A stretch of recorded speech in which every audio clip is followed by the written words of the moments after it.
Kenali baby blues dan cara mengatasinya.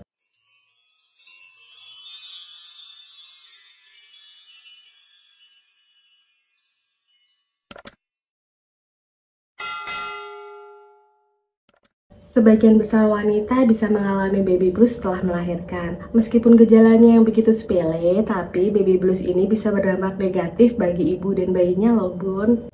Baby blues adalah masalah psikologis yang umum dialami oleh ibu setelah melahirkan.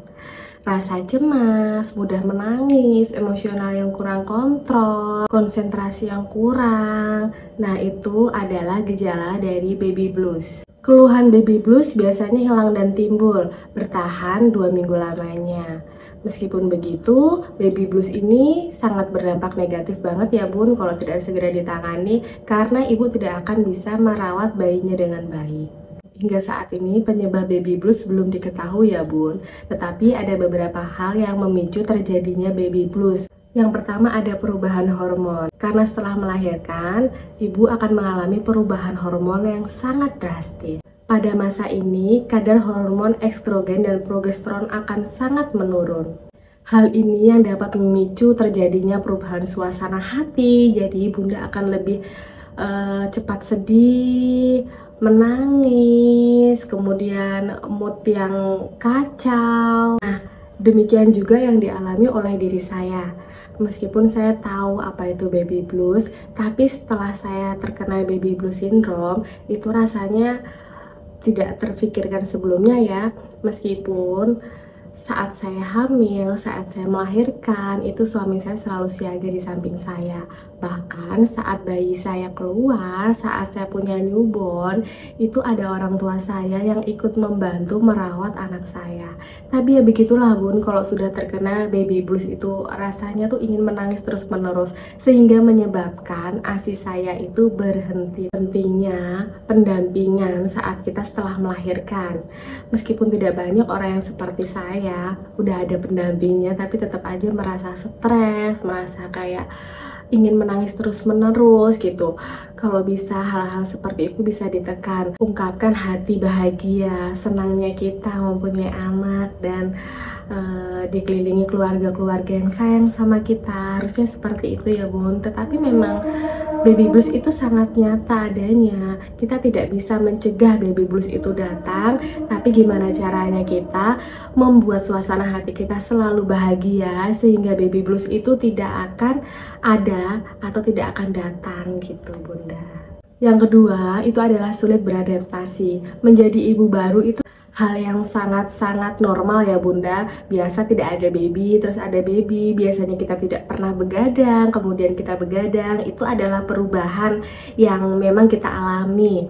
Nah, perubahan itulah yang membuat kita kadang itu merasa menjadi kurang tidur, stres yang berkepanjangan, kemudian gak bisa mengurus segalanya itu sendiri. Nah, itu juga yang saya alami Bunda. Meskipun ada orang tua, tapi saya itu bersikeras bahwa saya itu bisa merawat baby saya.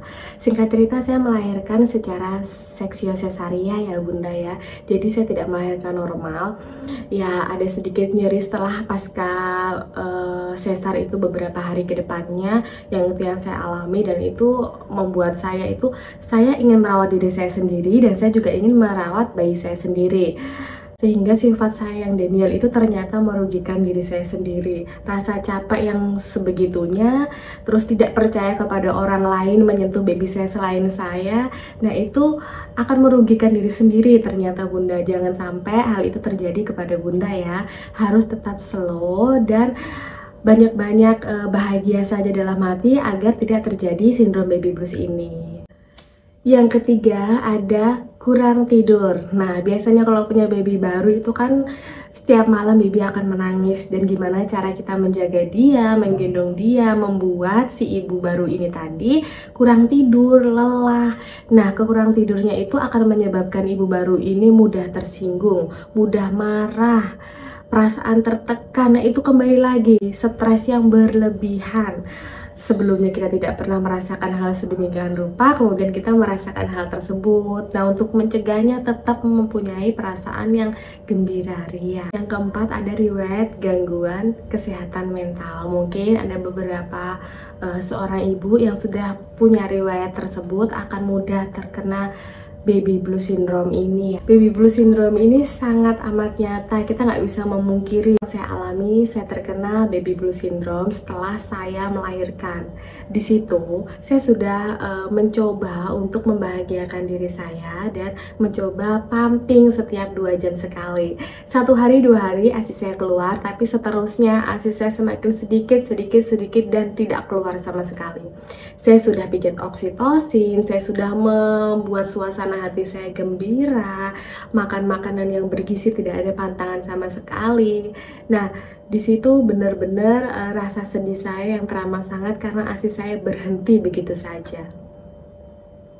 Ya, begitu sangat nyatanya baby blues syndrome itu. Nah, apa yang saya lakukan? Saya mencoba menggali lagi ke diri saya, bertanya kepada diri saya apa yang kurang. Apa yang membuat saya sampai seperti itu? Sebenarnya Bun ya, sifat yang denial itu merugikan diri kita sendiri. Terlalu percaya dengan diri kita sendiri, kita tidak melihat nih lingkungan di sekitar. Bahkan di situ ada orang tua saya, ada suami saya yang masih saya kurang yakin untuk mereka memegang anak saya, karena di pikiran saya hanya saya udah biasa kok megang bayi. Saya sudah biasa merawat baby. Jadi saya ingin anak saya rawat sendiri, saya mandikan sendiri. Membuat saya capek, mudah lelah, mudah menangis karena stres kurang tidur itu tadi. Itu tidak baik Bun. Yang saya tidak sadari adalah ASI saya itu tidak keluar karena diri saya itu terlalu capek, kurang istirahat, masih banyak yang di pikiran saya, nanti harus begini, nanti harus begitu. Buat ibu baru di luar sana, semoga bermanfaat. Slow saja Bunda, apapun yang terjadi, mau bersalin normal, mau bersalin sesar, semuanya sama saja. Menekan emosional kita, biasakan lakukan tarik napas yang dalam untuk menjaga agar kita tidak terlalu emosional. Ketika bayi kita sudah keluar, ada suami, ada orang tua, atau bahkan ada mertua yang mendampinginya, serahkan bayinya. Yang penting kita pantau apa yang tidak boleh diberikan, harusnya bagaimana, itu kita cukup memantau karena diri kita juga butuh istirahat dan konsentrasi. Makan yang banyak agar produksi ASI lebih banyak dan stabil. Jangan seperti saya ya Bunda ya. Mungkin hanya itu yang bisa saya jelaskan. Semoga bermanfaat.